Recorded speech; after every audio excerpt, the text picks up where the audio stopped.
everybody, welcome back to Forza Motorsport 7. We have another ridiculous car build, and since Horizon 4 has been announced to be in the United Kingdom, it only seems natural to do the most British car of all time. And that is not a joke, that is an actual thing. Look it up. Mini Cooper is the most British vehicle of all time. They actually did a survey on that, it's real. Anyway. From standard, it's a fantastic car. It only has like 70 or so horsepower, but it doesn't need a lot of horsepower because front-wheel drive handles great and is incredibly light. But we're not going to keep it at 70 horsepower. No. We're going to go to the upgrade shop and we're going to improve upon it by shoving a 2-liter i4 into it. I don't remember how much power this can get. Yeah, it starts off as a measly 75 horsepower.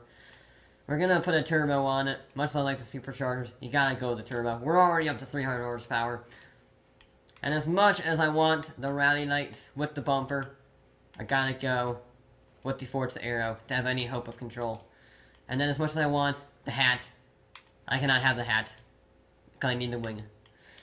And we shall put the mud flaps on, which reduce drag. And we shall put a roof scoop on it that does absolutely nothing. Because why not? And, we're in B class already. Alright, what are our front tires? These are doing all the work, remember. Oh. 185s is not very good. Not very good at all. 205s on the rear are a bit nicer. Would have preferred 205s on the front and 185s on the rear, but there we go. Let's just put all this stuff on. It is shooting up in PI a lot more than I expected, because I remember in Forza 6, it couldn't get into S-Class. It got stuck at the very top of A-Class, so this might actually get into S-Class. I'm not sure about that, though. Let's see. I'm thinking this might not be controllable in any way. It does weigh about as much as a feather at 1,500 pounds. It has 300 horsepower. I'm going to increase that by some margin. We're already at 330 near enough. This is not good. I say it's not good. It's going to be fast. Whether or not it's going to be fast around corners is another story. But we are approaching S-Class. Yeah. 19 PI for 100 horsepower. Near enough. That's not good. 0 PI. That's even worse. 1 PI for 37 horsepower. No PI. Yeah, this is not gonna go well, I don't think. 127 horsepower adds 1 PI. 1. That just goes to show you how little control this game expects us to have. We do get into S-Class, though. Didn't think we would. We do actually get into S-Class, purely because it adds so much weight, that intercooler, that it actually gives us some vague traction. 700 horsepower. 1,500 pounds, front-wheel drive, and has 185s on the front. This can only go well. Alright, the Mini has to beat a 138.525 set by the Lancia Delta S4, and we'll see about that. I don't know. Oh dear, it has a lot of understeer. Okay, I can only use this much throttle without spinning the wheels up. That's not much. That's maybe 50%. Actually, I can see how much throttle it is. My first gear, wheel spin. That's 56% throttle and I get wheel spin. This is not good. I don't think this is gonna be the fastest. If this cannot be in last, ooh, that will be amazing. No, brakes. Brakes are not too bad, I guess. Oh, dear God. Oh, we have traumatizing understeer. And then we just spin the wheels up. Mine as well. Just spinning, spinning, spinning, still spinning. Get on the brakes. Please stop understeer. This is not a good car to drive in any way.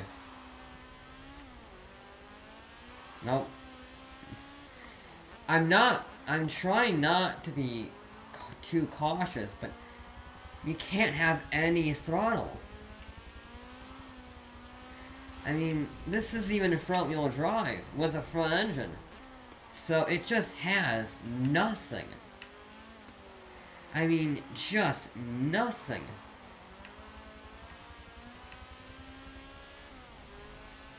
Alright. It's like, wow, only 123. Because I can use how much power? Maybe 300 if I'm lucky. Maybe 300 horsepower. I can only use less than half of the power of this car. That's not a good thing. No, no, come on. Yeah, maybe putting 700 horsepower in a Mini Cooper and then putting 185s on the front wasn't my best idea. Of course, I didn't have much control over it because, well, it didn't let me have any bigger tires. The British will not be pleased with this. The British will not be pleased. It just won't stop. Yeah, the British are not going to be happy with this. I'm disgracing their British Racing Green and their Union Jack and their car all at the same time. Yeah, this is not a fun car to drive. I say it's not. Oh, come on. I just breathe on the throttle too much, and it just understeers because it gets wheel spin. I thought that the non-Hoonigan Escort was awful for traction, but this has somehow gotten even worse. I mean, it doesn't have the same oversteer because it's not rear-wheel drive, but it just can't do anything. I mean, a 151 is atrocious. That's just awful. That's like Porsche levels. Porsche 356 levels. And the Porsche was terrible on its wibbly wobbly suspension with similar amounts of power and similar traction. This just has nothing.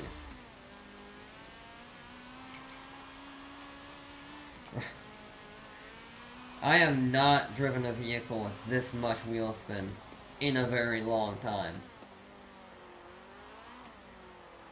I honestly think that the 1,000 horsepower C-Class Ford Deluxe Coupe is a better handling car than this.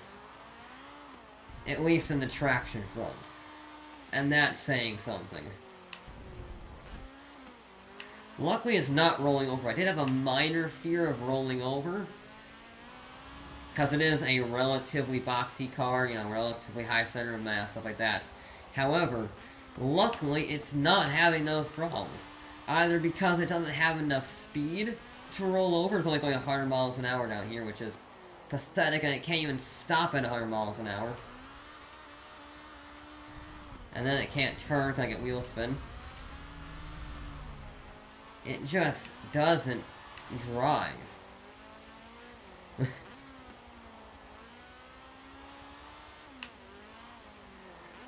Come on, come on. Okay, we got one more lap. One more lap to actually do relatively good.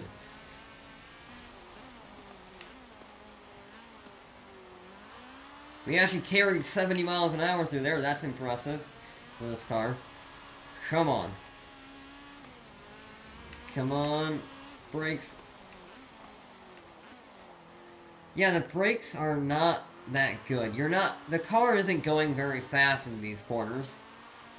And it's lighter than pretty much every other car ever been around here. And it still doesn't get stopped for some of these corners. That's not good. This is just awful in every single way. Missed the apex on that corner a little bit because of the understeer. And my finger is going numb because of the constant controller vibrations, which signify wheel spin.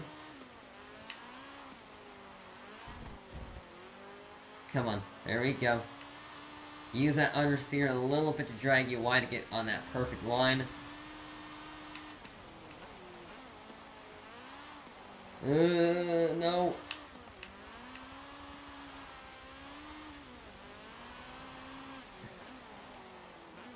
Alright, you got 100 miles an hour stopped there. That's good.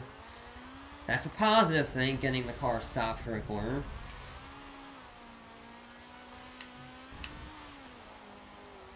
Come on. Just one more corner left to go. Please. Please. Behave yourself. Now go, go, go, go. And power. 148.0. We improved a lot. We improved an awful lot. But it's still very stupidly far down the table. That's like... That's worse than the Omnis, worse than the Ferrari. Yeah, it's not good. Not a good time. As you can see here, it's quite a bit down on our target time. And the Hoonigan S4, which was the closest ever to beating a target time, but not quite. Yeah, the Mini, it doesn't have brakes, it doesn't have turning, it doesn't have acceleration or traction. The only thing it has is rear-end grip. That's the only positive about this car, that it has a fairly good amount of rear-end grip. But maybe it can redeem itself in a straight line.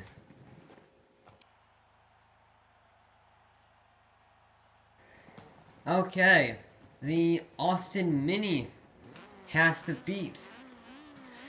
Well, it has to go as fast as possible, and it's not looking good.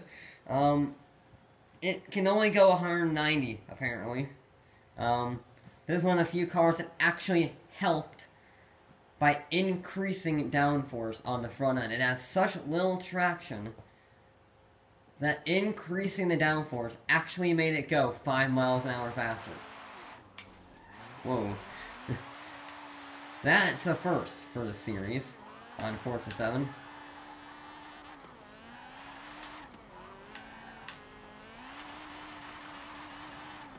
Just go. Just go. Just go. Just go. Just go. Go.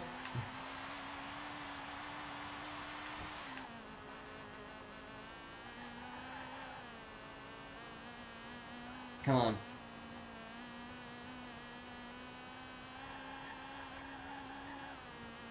Oh, we're spinning the wheels. Come on. Please get over 185. There we go.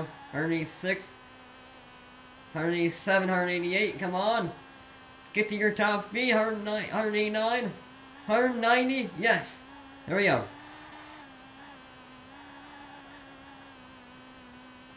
Come on.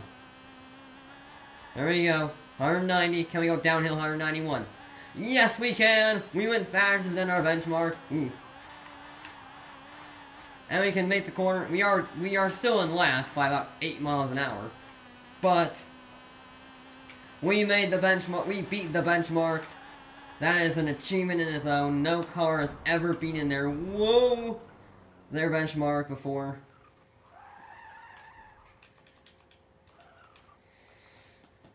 I mean, it is in dead last. I didn't think anything would be slower than that Fleet Line Fast and Furious at 198. But the Mini is 7 miles an hour slower. But on the plus side, it beat its target. And I think that deserves some celebratory reverse donuts, which this is very good at. Yeah, there we go. That's better. Look at that. And I shall leave you with the donutting mini that is in last in every single category except the racetrack where it's second to last. And I'll be back